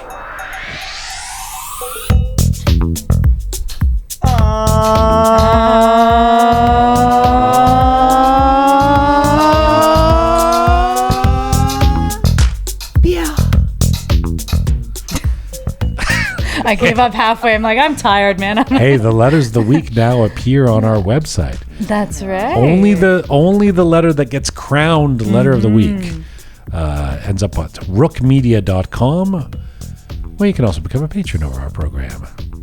That's right. What do you got for us, Keon? Okay, so last week on episode 127, we had two rising star Persian percussionists on the show, Hamta Baghi and Nasri Nahmani. So we have a Ali Reza Baghi Najad wrote to us saying, Hamta is one of the most popular and perfect percussionists. Okay. Hamta being the Iranian Indian DAF player. Yeah. Very cool. And then we have Maral Qasimi wrote Hamta. Maral. Maral Qasimi. All right, Shaya, I get it. Your Persian's perfect. She wrote Hamta, one of the most unique musicians and the pride of Iran. Do you guys know what, Kian, do you know what Reina thought of Did Reina like It's like, her? I can't pronounce words properly in Persian or English, yeah. really. And you're trying to be an advocate for preserving Persian language and culture. How was the weekend with Reina? Who? Oh, Rana Mansour? Yeah, Reina. All of a sudden, she sounds like me. What's going on? Yeah, we all sound like you. And then we have Zoya Katuli wrote, love these ladies. Such talented girls. Thanks, Jian and Roqe Team. By the way, I love It's All Persian to Us. There are lots of things we don't know about our own motherland. Very informative. I love your team and always looking forward to the next episode. God bless you guys. Oh, It's very sweet. that's got letter of the week potential. I don't know what you've... It does, All yeah. right. But, it's probably second place, let's say. Okay. And then we have Ozzy Karami wrote, great program as usual. I'm thankful for the delivery of It's All Persian to Us at the beginning. It's my favorite part. All right. Thank you, Thursdays. Ozzy. Tune in Thursdays for It's All Persian to Us. Thanks, Ozzy. And then as well, last week on episode 126, we had Farhad Kashani on the show, and he's the former CEO and popular social media commentator who's made basically a life mission to travel to every single United Nations recognized country in the world, all 200 of them. So he has a lot of fans. My God, Sure does. I didn't know him until he came on the show, but apparently he's quite well known. We have Ali Naderi wrote, I'm glad to find such a great channel. Hope to hear more from you. And then we have I had said nothing about Farhad Kashani. Thank I'll you for get including to that letter. Funny. He has so many fans. People were gushing about So him. many. Let me read this letter. Nice to find Roqe. I enjoyed the interview with Reina. Actually, funny enough, the next letter is actually criticizing Farhad. But then it gets better, I swear. All right. Khub, and then we have Shervin Rahimi wrote, one of the problems with your podcast is that most of your featured guests aren't as popular and successful as you claim they are. Oh my God. Wait, it gets better. Judging people Self-hating Persians. I love it. Judging people by their number of followers on social media is not accurate at all, as there are lots of bots that will give you these numbers. That's true. I understand many successful Iranians in the diaspora may not want to come on your show, and you need to find people who are willing to. But in my opinion, you should change the criteria you select guests from if you want to be on the right track. Where do I start? First of all, I don't think we've had many no's from successful Iranians in the diaspora. Our success rate is pretty high in terms of people we ask to come on the program. Right. We try and make it a diverse group of people. I mean, it's totally true that you can't judge people from social media No, we numbers, but definitely that don't. isn't our only No. criterion. I mean, we have all kinds of people on who don't have a lot of... But I mean, Farhad Kashani does, if this is inspired by him, he has a lot of followers on social media, and it's totally accurate because we got tons of letters That's about right. him. Yeah. He's the only Iranian on that club. What does it call? The Traveler's Century Club. Yeah. Right. You know, some people think if it's not Ebi, or there's a certain group of people that has to be who are successful. But anyway, we're trying to, we have a lot of ways of trying to keep this as diverse as possible. So we look at where they are geographically. We don't want everybody to be from London or everybody to be from LA, or we have age, gender, geography. We think of, so over time we'll get as many folks as we can, but they can't all be Maz Jabrani and Ebi. That's right. But yeah. Yeah. So anyway, moving on, we have Amir Hossein, and might I add, he wrote in Persian, like in the Persian language, and I translated it. That's how good my reading is, yes. He says, Vay Khoda, chaqad man Aghay Kashani ro dost daram. All right. Meaning, like, God, how much do I love Mr. Kashani? Yeah. We got a whole bunch of letters about how much they love Farhad Kashani. We're 15 minutes into the letters segment, and this is the first time you've read one. All right. Okay, I'll go quicker. We have The problem with your podcast is you brought on Farhad Kashani. That's the end of the letters. What, Kian? What? Listen, a lot of people send love, but it's not worthy of a letter. Right, you know, it's right. like I No, it love was a him. good letter. It was good to and I'm read not that, going to yeah. read it out No, on here. absolutely. Like I love him. You're totally right. I love him so much. He's great. Like I'm not going to read those. You know. Thank you. Khub. And then we have a Aftohe wrote, he is one of the countless heroes that we amazing Iranian people traded for a ghost. Oof. Who's the ghost? Like as in Islamic Republic, Oh, I okay. guess. Like It's a ghost? as in like we have nobody. Like it's a right. ghost. I think Right. maybe. Good. Sure. Thank you, Yeah. Aftahir. And then we have Purya Afshin wrote, I don't quite understand why he said Iranians are not adventurous in general. Another critical. Okay, let me Angry finish. letters. Great. Wait, I wait. can't wait to hear what this person has said then. Let me finish it. He has been in Iran and should have known that Iranian passports are only good for visiting a handful of countries. That's why Iranians either go to Turkey or Dubai. As well, the currency of Iran is at an all-time low. Also, he talked about the Omidvar brothers during the Shah's time. That means if the situation was right for the people of Iran, they could be adventurous too. I found this comment to be very superficial and it spoiled the rest of the interview. All right. Okay. Thank you, Purya. Yeah, he has a point there. Khub, and moving- Anyway, Farhad Kashani. We got so many great letters. Let me read the next one. How dare you bring this man on? This next one is from Fereshte, who says the biggest mistake you've made on your show is to. Okay, it's all uphill from here, I swear. Okay, that was like See, two. people love, I had like family members Right. write to me. This guy was such a revelation. They loved Farhad Kashani. Don't let 2 letters spoil it. That's No. 2 letters out of like, I 3. swear, 50 comments of like, I love him, heart, Right, you heart, decide to heart. lead with those two. No, I Yeah. try to mix 2 it up, long you know? Yeah, okay. But anyway, khub. And then we have Mila Omrani who wrote, Farhad Kashani is a great mentor. Thank God. Thanks, Roqe Media. All right. And then we have a username Photo Foodography wrote, I've been a fan of Farhad Kashani since I was a teenager, reading his articles in Machine magazine. Still watching his videos and lives on Instagram. Thanks for sharing with us. Love that. That's See, great. see what I mean? It gets Yeah. good. And then we have Gets we have username Pooh. Pooh. Sorry. Like, Pooh, last name Ak. Uh-huh. Again, this gentleman wrote in the Persian language and I translated saying, Ali bud, merci. Farhad Kashani واقعا تاثیرگذاره. Oh. تاثیرگذاره. That means like, so Impressive. he's very impressive, right? Okay. See, it's not all negative. And then we have Hamid Bosolishe. He wrote, you have a nice, charming voice. That's Yujian. Oh. You said Farhad John in the middle of English speaking, which was really nice. this guy's got the. Jian Jian خودمون. Thank you very much. All right, on that note, Hamid John. yes, it is time for the letter of the week. Oh. So we have a Doran Meratian wrote, oh my God, Jian, you threw me into my teenage years. I have never seen his face until now. I always read his reports in the car magazine. He explained always in such great detail. Farhad, thanks for all the beautiful efforts. Oh, that's Beautiful. nice. All right. Dorane Doran Meratian. Meratian. You see that? Farhad Thank you, has some big Doran. fans. He sure does. Since teenage years. That's right. That's right. Thank you, Kian, for your efforts. Thank you, Captain Reza and Groovy Shaya. This is Full Time for Roqe for today.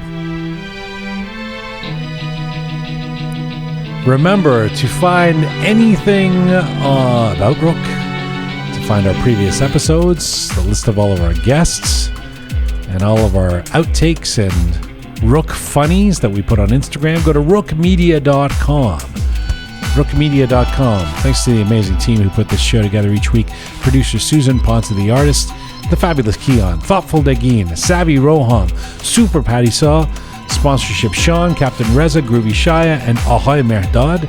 Thank you to all of you out there supporting us and sharing our content. Please subscribe on any of our platforms if you've not done so already. It is free. Find me on Instagram at Jian Ghomeshi. And in the meantime, Mizun Bashi.